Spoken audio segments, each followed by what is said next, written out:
Good morning guys. Tubigan na naman yung palang basaka namin. Pwede na kaming magtanim ng palay ngayon at aanihin na din bukas. Napakasama yung panahon. Singsama ng ugali niya.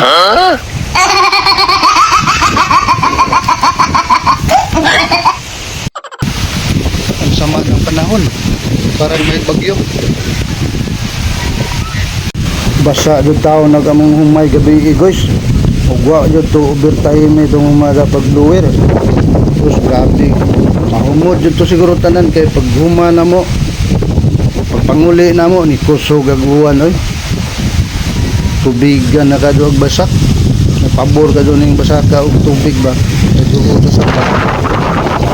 Ya, problema na po ni karon na mo. Nalipay mi kay nakaani na.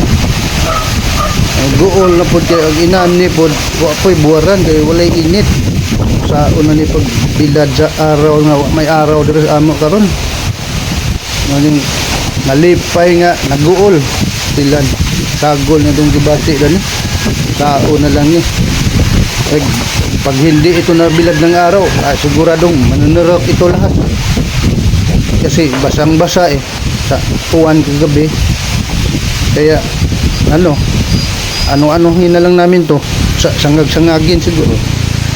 Masama ang panahon dito Lods, parang may bagyo nga guys.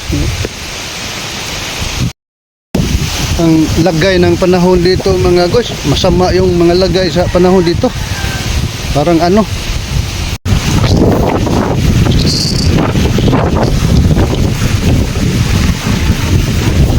yung trapal namin, ibijaan lang namin dito sa basat kasi mababasa kami pag hipusin pa namin yung trapal.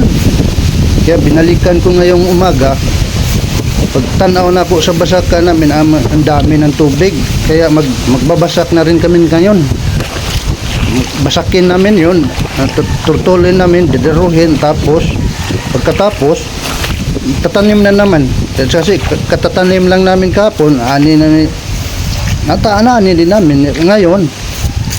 Mukhang magtatanim na rin kami, bahala na yung buwarono namin kung hindi mabuhat, basta makatatanim kami para pagkatapos ng tanom makaani na rin.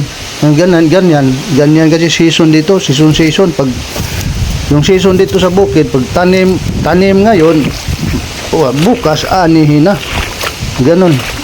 Basta ganon. Sige, magbasak sa may meron.